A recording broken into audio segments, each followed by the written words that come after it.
Okay so आज हम लोग जैसा कि अकाउंटिंग का डे 2 हम लोग पढ़ रहे हैं। तो अभी तक हम लोगों ने क्या पढ़ लिया था, इसको चलिए हम लोग कवर कर लेते हैं, समझ लेते हैं। अभी तक हम लोगों ने बेसिकली फंडामेंटल्स पढ़ा था। जैसे कि हम सभी लोग को पता है बिजनेस अकाउंटिंग में हमें क्या क्या पढ़ना है। हम लोग को जनरल एंट्री करना, लेजर बनाना, trial balance, balance sheet, rectification of errors, depreciation, stock valuation, इन सब पे बेसिकली फोकस करना है। ओके सो आज जैसा कि हम लोग कल हम लोग ने ऑलरेडी पढ़ रखा था कि व्हाट इज बिजनेस, इसके पहले वाली क्लास में कि बिजनेस किसे कहते हैं। तो मैं जल्दी से रिकैप कर लेता हूँ कि टू अर्न रेवेन्यू या इनकम यानी प्रॉफिट कमाने के लिए जो भी रेगुलर एक्टिविटीज हम लोग करते हैं, प्रॉफिट कमाने के लिए जो भी रेगुलर एक्टिविटीज हम लोग करते हैं उसी को हम लोग क्या कहते हैं, activity which we done is called business, उसी को हम लोग बिजनेस कहते हैं। बाकी हम लोग बात करेंगे किसकी, कॉमर्स की। कॉमर्स किसे कहते हैं, तो यहाँ पे देखो साफ साफ लिखा है from manufacturing of any product, किसी भी प्रोडक्ट की मैन्युफैक्चरिंग से लेकर के, है ना, उस प्रोडक्ट को कंज्यूमर के हाथ में पहुंचाने तक के बीच में जितने भी प्रोसेस होते हैं, the whole process called commerce. इसमें हम लोगों ने कवर कर लिया था कि भाई देखो कॉमर्स के अंदर क्या क्या आती है, मैन्युफैक्चरिंग आ गई, अकाउंटिंग आ गया, मैनेजमेंट आ गया, मार्केटिंग आ गई, बैंकिंग आ गई, ये सब these are all the part of commerce. Okay, फिलहाल हम लोग इसमें पढ़ के आ रहे हैं अकाउंटिंग, ठीक है। फिर हम लोगों ने देख लिया था अकाउंट किसे कहते हैं। अकाउंट में हम लोगों ने पढ़ा था व्हाट इज अकाउंट, अकाउंट का मतलब क्या होता है। अकाउंट इज अ कोड और सेक्शन, यानी हम लोग एक सिंपल लैंग्वेज में ऐसे समझ सकते हैं अकाउंट वो जगह है where accountant record and supply the information, financial information, जहां पर अकाउंटेंट फाइनेंशियल इंफॉर्मेशन को रिकॉर्ड करता है और जरूरत पड़ने पे वो इंफॉर्मेशन को सप्लाई भी करता है। बात समझे कि नहीं समझे। यानी अकाउंट का मतलब सिंपल सी वो कॉपी कह सकते हो या फिर आप अपनी कंप्यूटर की कोई फाइल कह सकते हो जहां पे आप अकाउंटेंट, जहाँ पे अकाउंटेंट क्या करता है, अपने कस्टमर्स का या जो भी अकाउंट्स क्या करता है, फाइनेंशियल इंफॉर्मेशन को नोट करता है और जरूरत पड़ने पे वो इंफॉर्मेशन को सप्लाई भी करता है, ठीक है। अब हम बात करेंगे, अगर इसके आगे आईएनजी लगा देते हैं, अकाउंट के आगे बस सिंपल सा क्या लगाना है, आईएनजी। तो अकाउंट और अकाउंटिंग में क्या फर्क है, चलिए देखिए अकाउंटिंग का मतलब क्या होता है। अकाउंटिंग को तो बहुत सिंपल से तरीके से यहाँ पे देखो समझाया गया, accounting is an art of recording the financial information. अभी भी जैसे मैंने बोला कि आप कॉपी बनाते हो, कॉपी में आप क्या करते हो, इन्फॉर्मेशन को नोट कर रहे हो, तो वो जो कॉपी है वो तो आपकी क्या हो गई, अकाउंट हो गया, है ना।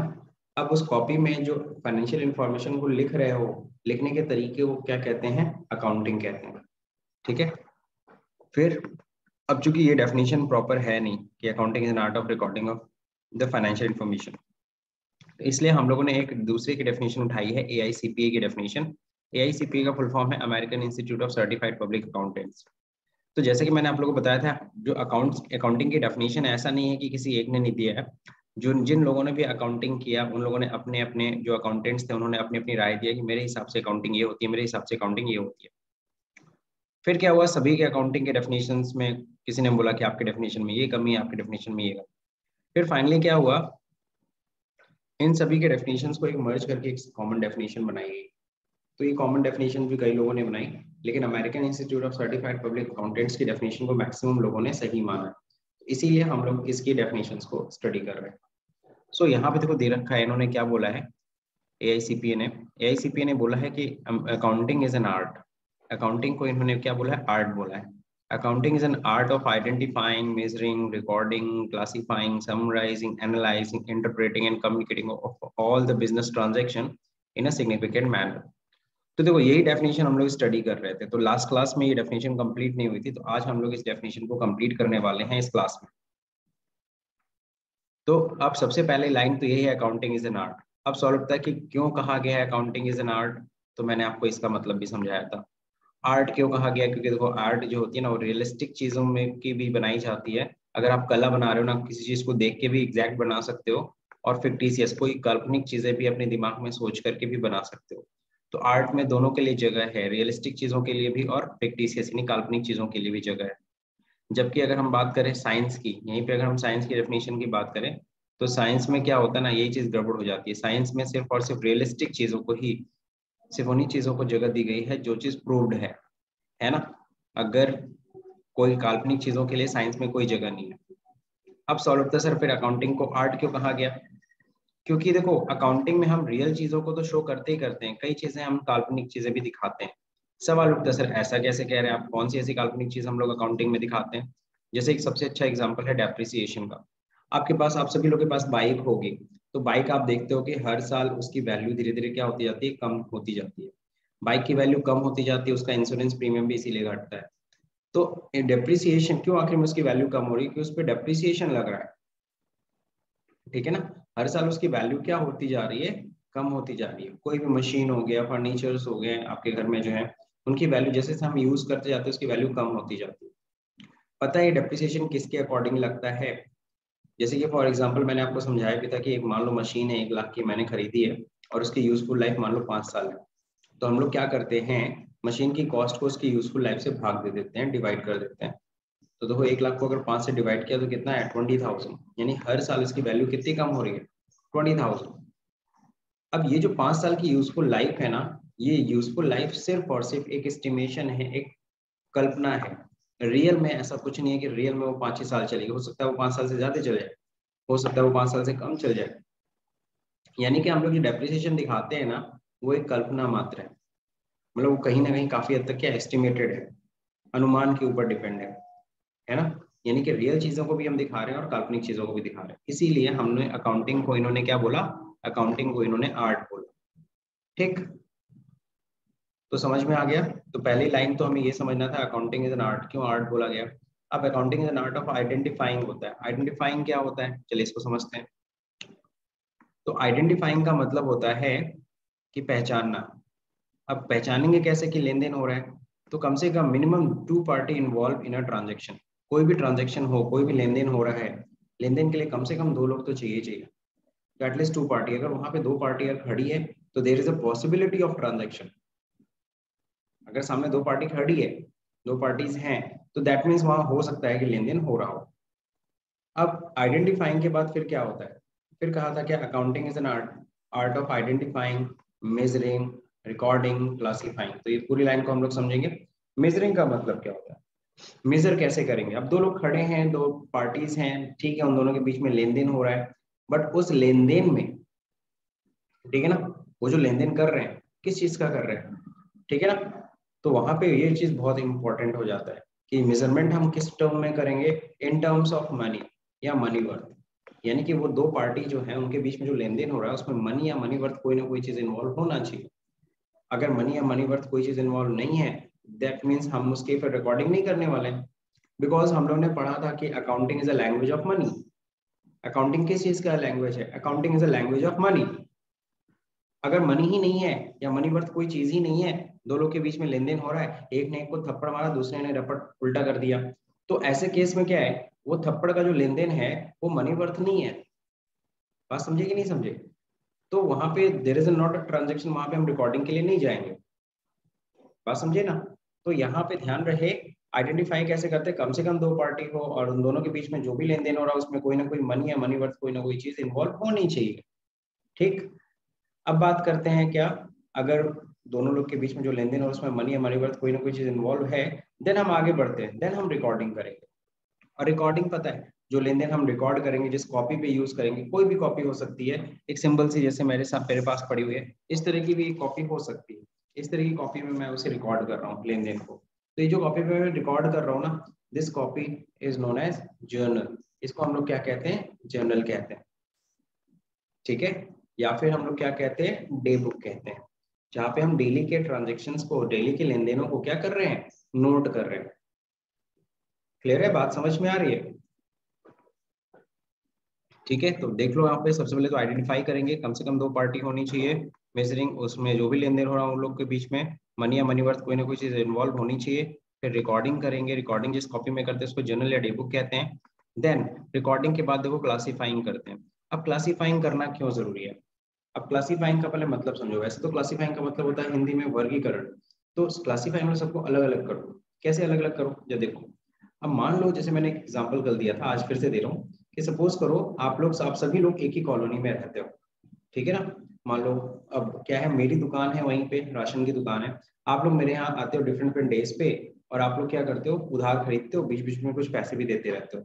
अब आप सभी को पता है मंथ एंड पे मुझे करना क्या है, मंथ एंड पे मैं क्या करूंगा, मैं तगादा करूंगा, आप लोगों से पैसा मांगूंगा। लेकिन पैसा मांगने से पहले मुझे पता तो होना चाहिए ना किसका कितना बैलेंस है, ठीक है। तो टू गेट बैलेंस, बैलेंस जानने के लिए हम लोग बेसिकली क्लासीफाइंग करते हैं। जैसे मैंने एग्जांपल दिया था, मान लो रवीना है, रितिका है, मंतोष है, और रवीना ने सपोज करो इस महीने हमसे 100 रुपए, 300, 400 रुपए इस पूरे महीने में हमने इतनी खरीदारी किया, रितिका ने भी किया, मंतोष ने भी किया। टोटल अगर हम चेक कर रहे हैं तो 800 का रवीना ने खरीदा है हमसे सामान, रितिका ने 500, मंतोष ने 800। तो ये टोटल इन्होंने हमसे इतनी की खरीदारी किया है। बीच बीच में इनसे पैसे भी मिल गए हैं, इससे 200 रुपए मिल गया, इससे 150 मिल गया, इससे 400 रुपए मिल गया। अब बैलेंस कितना है, बैलेंस हमने निकाल लिया, 800 में से 200 घटा है, 600 रुपए बैलेंस बचे, नहीं 600 रुपए हमें रवीना से लेना है, रितिका से हमें 350 लेना है, मंतोष से हमें 400 रुपए लेना है। तो ये जो हम स्टेटमेंट बनाए ना सबका अलग अलग, रवीना का अलग, रितिका का अलग, मंतोष का अलग, इस तरह के जितने भी हमारे पार्टीज होंगे सबका अलग अलग हम खाता बनाएंगे, अलग अलग हम स्टेटमेंट तैयार करेंगे। This is called classifying. इसी को हम लोग कहते हैं क्लासीफाइंग करना, या फिर कह लो लेजर बनाना। और आप लोगों ने सुना भी होगा, अगर कहीं सुना होगा तो बोलते नहीं, जरा इनका लेजर चेक करो कितना बैलेंस आ रहा है, ठीक है। तो आप समझ लो क्लासीफाइंग का मतलब लेजर, सभी सारे पार्टीज का हम अलग अलग खाता बनाते हैं ताकि हमें पता चल सके किस पार्टी से कितना लेना है कितना देना है, ठीक। तो क्लासीफाइंग करना बहुत जरूरी है। तो ध्यान रहे, सबसे पहले तो हम क्या करेंगे, आइडेंटिफाइंग करेंगे कम से कम 2 पार्टी को, फिर मेजर करेंगे, मनी इन्वॉल्व होना चाहिए थर्ड नंबर, फिर देन रिकॉर्डिंग करेंगे, रिकॉर्डिंग करने का फिर हम क्या करते हैं, हम क्लासीफाइंग करते हैं, लेजर बनाते हैं, ठीक है। और लेजर क्यों बनाते हैं इसका रीजन भी मैंने बताया था, बैलेंस जानने के लिए। अब क्या करते हैं, अब इसके बाद होती है समराइजिंग। जैसे कि आज हम लोग को समराइजिंग ही पढ़ना था, तो समराइजिंग को अच्छे से जरा समझिए। समराइजिंग देखिए कैसे करते हैं। समराइजिंग में ध्यान रहे, समरी तैयार करना। समरी का मतलब क्या होता है, सारांश। आप लोग समझते हो, हिंदी बोलते हैं इसको समरी, मतलब अब इसको ना संक्षिप्त में हम समझा दें, छोटे में समझाएं। जैसे कि फॉर एग्जाम्पल आप सपोज करो आपका क्या है, बहुत बढ़िया बिजनेस है, आपकी शॉप है, आपका रेस्टोरेंट आपने सपोज करो एक नया नया खोला। अब रेस्टोरेंट खोला, आपको अकाउंट तो आता नहीं है, तो आपने क्या किया, मुझे अकाउंटेंट अपॉइंट कर दिया कि आप सर मेरा अकाउंट सारा देखो। मैं ठीक है देख रहा हूँ। जब साल खत्म होगा, जब साल खत्म होगा तो आप मुझसे कहते हो, अरे दीपक जी आप क्या करो, एक मेरे को समरी बना के दो, क्या हुआ, ठीक है। और अगर आपने ये समरी शब्द नहीं बोला होता और आपने कहा था सर जरा दिखाओ साल भर में क्या हुआ, तो मैं जितनी भी इस तरह की कॉपीज होती ना, जर्नल की बुक्स जितनी भी होती, पता चला 10 कॉपियां हैं, 10 कॉपियां उठा के देता, देख लीजिए सर क्या हुआ है।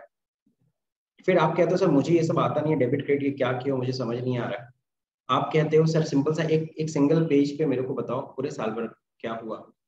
तो एक सिंगल पेज पे कैसे बनाऊंगा, दैट इज कॉल्ड समराइजिंग।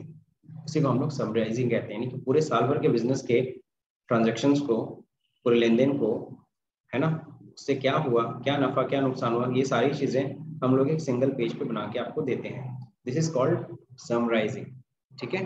तो समराइजिंग करने से पहले, क्योंकि साल के अंत का ये प्रोसेस है, समराइजिंग करने से पहले हम लोग क्या करते हैं, हम लोग ट्रायल बैलेंस जरूर करते हैं।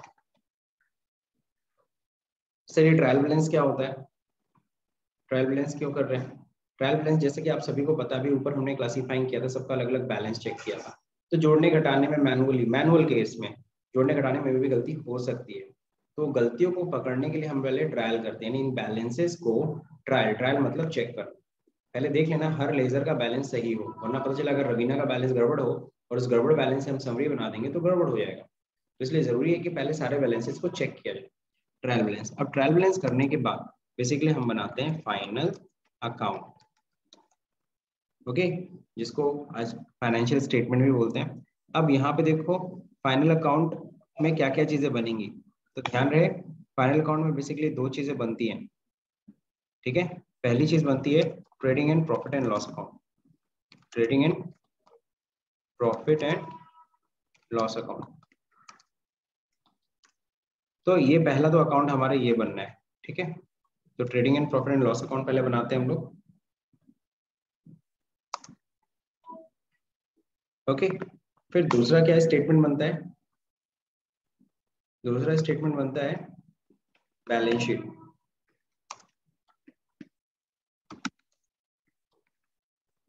ये 2 स्टेटमेंट हम लोग बनाते हैं समरी में, ओके। सब लोग को पता चल रहा होगा ये profit, trading and profit and loss account क्यों बनाते होंगे, सबको पता है। इसको बनाते हैं ताकि टू गेट, हमें क्या पता चल सके, get to know business profit और लॉस, है ना। तो बिजनेस के में प्रॉफिट हुआ है कि लॉस हुआ, ये जानने के लिए हम लोग बेसिकली क्या बनाते हैं, हम लोग trading and profit and loss account बनाते हैं। ठीक, इसमें हम देखो दो चीजें डील करते हैं, दो चीजें हम लोग शो करते हैं, ठीक है ना। कौन कौन सी चीजें जब देखिएगा हम, एक तो यहाँ पे क्या करते हैं हम लोग, हम लोग यहाँ पे कैसे प्रॉफिट या लॉस कैसे निकालते हैं। तो आप सभी को पता है प्रॉफिट का सिंपल सा फॉर्मूला है रेवेन्यू माइनस एक्सपेंस। जी हाँ, तो हम लोग क्या करते हैं, हम लोग यहाँ पे जितनी भी रेवेन्यू होती है पूरे साल भर हमने क्या कमाया उसमें से हम माइनस कर देते हैं एक्सपेंसेस। तो हम लोग अपने बिजनेस के पूरे रेवेन्यू में से पूरे एक्सपेंसेस क्या कर देते हैं, रिड्यूस कर देते हैं। देन हमें क्या पता चलता है, हमें प्रॉफिट पता चलती है। बात समझे कि नहीं समझे। तो this is the thing, clear. यानी कि यहाँ पे हम लोग दो चीजों से डील करने वाले हैं, इनकम से, रेवेन्यू से और एक्सपेंसेस से। अगर हमारी रेवेन्यू ज्यादा होगी, ओके, अगर हमने सपोज करो इस साल कमाया ज्यादा, इस साल हमें इनकम हुई है सपोज करो 1 लाख रुपए, और हमने एक्सपेंस कितना किया है सपोज करो 60,000 रुपए, तो यानी कि 40,000 रुपए हमें प्रॉफिट हुआ है। बहुत सिंपल सा, यानी प्रॉफिट निकालना कोई रॉकेट साइंस नहीं है, सभी को पता है।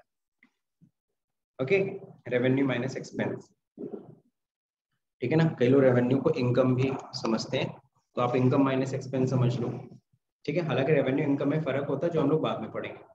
आगे बढ़ते हैं, फिर बैलेंस शीट क्यों बनाते हैं, तो बैलेंस शीट हम लोग इसलिए बनाते हैं, get to know the financial position, है ना। तो फाइनेंशियल पोजीशन जानने के लिए, बिजनेस की फाइनेंशियल पोजीशन को जानने के लिए हम लोग बेसिकली क्या बनाते हैं, हम लोग बैलेंस शीट बनाते हैं। अब फाइनेंशियल पोजीशन कैसे पता चलती है, फाइनेंशियल पोजीशन कह लो, फाइनेंशियल कंडीशन कह लो, है ना। इसके लिए जो ध्यान रखिएगा, हम दो चीजें हम लोग समझते हैं, एक तो आपके बिजनेस की लायबिलिटी क्या है, ओके, लायबिलिटी, और दूसरी चीज क्या होती है, एसेट्स। ये दो चीजें हम लोग डील करते हैं। जैसे हम लोग अगर ऊपर बात करें प्रॉफिट एंड लॉस अकाउंट में हम क्या चीज, दो चीजें देखते थे मेनली। हम लोग यहाँ पे देखते थे इनकम, पहले तो हम लोग एक्सपेंस दिखाते हैं कितना एक्सपेंस हुआ, दूसरा हम लोग क्या दिखाते थे, इनकम, कितना इनकम हुआ। इन्हीं दोनों में डिफरेंस, अगर इनकम ज्यादा एक्सपेंस कम है तो जाहिर सी बात है वहां पे क्या होगा, प्रॉफिट होगा। अगर एक्सपेंस ज्यादा इनकम कम है तो जाहिर सी बात है लॉस होगा। बैलेंस शीट में हम दो चीजों से डील करते हैं, लायबिलिटी और एसेट, है ना। लायबिलिटी में ध्यान रखिएगा दो तरह की लायबिलिटी दिखाते हैं, एक अपनी खुद की और एक होता है जो बाहरी से लिया, ठीक। खैर अभी इस पे मत फोकस करो, फिलहाल इतना समझ लो, लायबिलिटी और एसेट दो चीजें दिखाते हैं। लायबिलिटी मतलब समझते हो सब लोग, जो हमें दूसरों को देना है, और एसेट्स का मतलब जो हमारी खुद की प्रॉपर्टी है, उसको हम लोग क्या कहते हैं, हम लोग उसे एसेट कहते हैं, ठीक है। अगर हमारे बिजनेस की एसेट्स ज्यादा है हमारी लायबिलिटी के से, अगर हमारे बिजनेस की एसेट्स ज्यादा है हमारी लायबिलिटी से, तो जाहिर सी बात है उस केस में हम लोग ये समझेंगे हमारी फाइनेंशियल पोजीशन अच्छी है, ठीक है। लेकिन अगर हमारी सपोज करो हमारा हमारे ऊपर लायबिलिटी ज्यादा चढ़ी हुई है, हमारे ऊपर क्या हो रखी है, लायबिलिटी ज्यादा है, हमारे एसेट्स कम है, तो वहां पे दिक्कत होती है। अब लायबिलिटी एसेट को सिंपल तरीके से हम लोग कैसे समझ सकते हैं, देखो सिक्के के जैसे दो पहलू होते हैं, हेड एंड टेल, वैसे ही समझ लो ये लायबिलिटी एंड एसेट है। अगर आपकी खुद की एसेट ज्यादा है, आपने लोन लेकर के कम एसेट बनाई हुई है, तो ऐसे केस में क्या होगा, आपकी खुद की एसेट चूंकि ज्यादा है, आपके ऊपर लायबिलिटीज कम है, तो आपकी फाइनेंशियल कंडीशन अच्छी मानी जाए। लेकिन आपके ऊपर लायबिलिटीज बहुत ज्यादा हैं और आपकी खुद की एसेट्स बहुत कम है, तो ऐसे केस में क्या होगा, जाहिर सी बात है आपकी फाइनेंशियल कंडीशन अच्छी नहीं मानी जाएगी। जैसे इसको हम लोग ऐसे समझ सकते हैं, जैसे मान लो कोई मेरा फ्रेंड है ना, मान लो मेरे दो फ्रेंड्स हैं, हम लोग हम दोनों के फ्रेंड, हम मेरे पास दो फ्रेंड है, एक का नाम मान लो अमित है, एक का मान लो सुमित है, ठीक है। अब मेरे को लगा चलो ठीक है, इन दोनों का जरा चेक करते हैं, इन दोनों में किसकी फाइनेंशियल कंडीशन बड़ी अच्छी है। तो मैं अमित के यहाँ जाता हूँ, अमित के यहाँ जब जाता हूँ तो देखता हूँ हाँ ठीक है, अमित का 2 मंजिला मकान है, उसके बाहर उसके घर में कार खड़ी हुई है, उसका पल्सर भी खड़ा है ना। और उसके अंदर जाता हूँ, उसके घर के अंदर, तो वो हमें देता है काजू कतली खाने के लिए, है ना। कोल्ड ड्रिंक पूछता है ठंडा लोगे या गर्म। तो जैसे मैं अमित के घर जब जाऊंगा, तो मैं उसके घर से जब निकलूंगा तो मैं यही ना सोच के निकलूंगा, हाँ इसकी फाइनेंशियल कंडीशन बहुत अच्छी है कि नहीं है। लेकिन वहीं जब सुमित के घर जाता हूँ तो सुमित के घर जब जाता हूँ तो देखता हूँ कि हाँ उसका खपड़ेले का मकान है, उसके घर के बाहर हाँ एक नहीं दो साइकिल खड़ी है, लेकिन हाँ एक की गद्दी उड़ी है, एक का पैडल टूटा हुआ है। ठीक। तो कहने का मतलब, और अंदर जब उसके घर जा रहा हूँ तो वो गुड़ खाने के लिए दे रहा है, पानी पीने के लिए, और काली चाय पिलाता है। तो मैं जब सुमित के घर से बाहर निकलूंगा ना, तो मैं क्या अंदाजा लगाऊंगा उसकी आर्थिक स्थिति कैसी है। यानी कि वो आर्थिक रूप से क्या है, कमजोर है सुमित। फिर अगले दिन मैं क्या करता हूँ, अखबार उठाता हूँ। अगले दिन मैं अखबार में मैं चेक किया, अखबार में जैसे ही मैंने निकाला, उसमें लिखा हुआ था कि अमित ने काफी लोन ले रखा था और उसकी स्थिति अच्छी नहीं है। बैंक जिसने भी उसे लोन दिया था उसकी वो सारी संपत्ति जब्त करने जा रही है, क्योंकि अमित तो चुका नहीं पा रहा है। ठीक है। फिर मैंने सुमित का चेक किया, तो सुमित का पता चला कि सुमित का जो भी था वो उसका खुद का है, वो किसी ने उधार नहीं लिया है।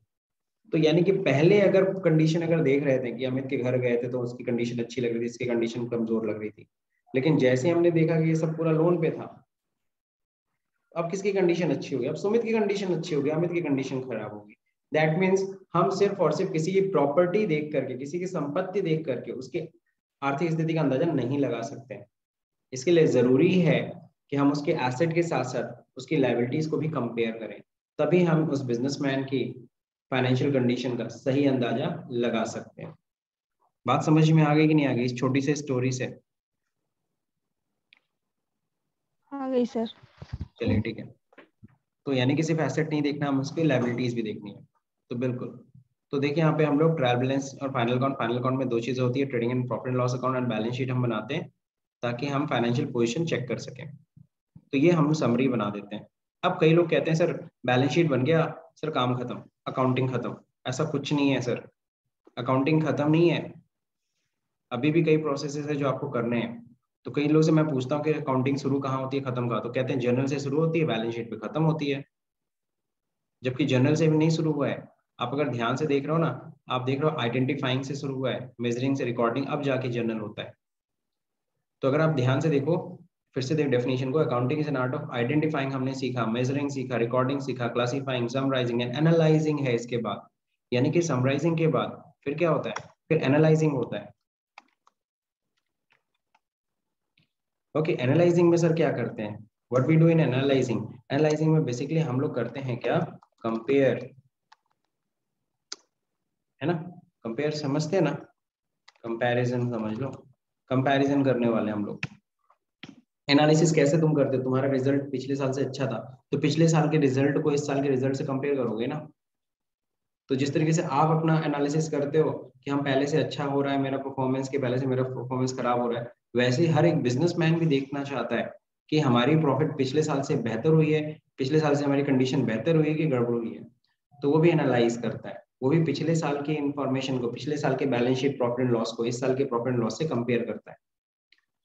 बात समझे? इसके लिए इसके लिए वो क्या करता है, कुछ फॉर्मूले यूज करता है जिसको हम लोग कहते हैं रेशियो एनालिसिस, जो कि हम लोग एडवांस्ड अकाउंट्स में पढ़ेंगे। तो रेशियो एनालिसिस के जरिए वो क्या करता है, वो कंपैरिजन करता है। अच्छा, कंपैरिजन की जब बात आई तो मैं एक और चीज बता दूं, कंपैरिजन दो तरह के होते हैं। कंपैरिजन एक होता है इंटर कंपैरिजन, एक होता है इंट्रा कंपैरिजन। तो इंटर कंपैरिजन का मतलब होता है, इंट्रा कंपैरिजन मतलब जब हम अपनी तुलना अपने से ही कर रहे हैं, अपने इस साल की परफॉर्मेंस को अपने पिछले साल की परफॉर्मेंस से चेक कर रहे हैं, that is called intra comparison, यानी सेल्फ कंपैरिजन। इंटर कंपैरिजन का मतलब होता है जब हम अपनी तुलना, इंटर कंपैरिजन दिस वन, इसका मतलब मैं समझा रहा हूँ। इंटर कंपैरिजन का मतलब होता है जब हम अपनी तुलना अपने जैसे ही किसी दूसरे बिजनेसमैन से करते हैं, यानी अपने कंपटीटर से करते हैं, तो उसे हम लोग इंटर कंपैरिजन कहते हैं। ठीक है।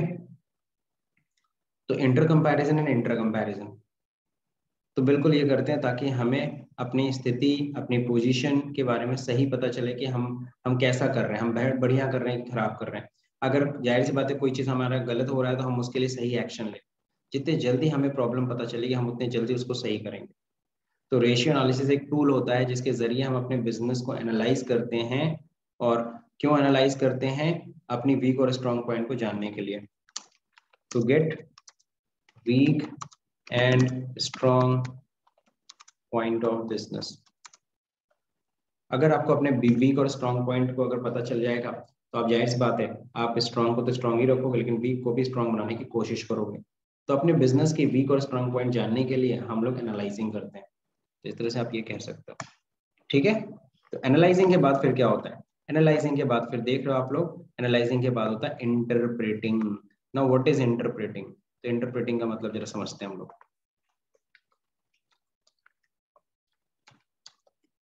देखो इंटरप्रेटिंग का मतलब होता है इंटरप्रेट करना, दैट मीन्स उसको ट्रांसलेट करना, ठीक है, कंक्लूजन निकालना। अब हमने ठीक है एनालाइज भी कर लिया, फिर आप कंक्लूजन निकालोगे। कंक्लूजन निकालने के बाद उसको इजी लैंग्वेज में कन्वर्ट करोगे, ठीक है ना, कन्वर्ट इनटू इजी लैंग्वेज। अब कोई जरूरी तो है नहीं कि जो हमारा बिजनेसमैन है, जो हमारे इन्वेस्टर हो, वो सभी के सभी अकाउंट्स की अच्छी नॉलेज रखते हो। तो हमें अपने इस रिपोर्ट को, जो भी हमने बैलेंस शीट बनाया, जो भी हम कंपेयर करके वीक और स्ट्रॉन्ग पॉइंट निकाले, इसे हमें इजी लैंग्वेज में कन्वर्ट करना है, ताकि हमारे इन्वेस्टर्स, ताकि हमारा जो ओनर है वो रिपोर्ट्स को इजिली समझ सके और उन रिपोर्ट्स के बेसिस पे वो डिसीजंस ले सके इजिली, जिसको हम लोग MIS भी कहते हैं। MIS हमने सुना होगा, मैनेजमेंट इंफॉर्मेशन सिस्टम,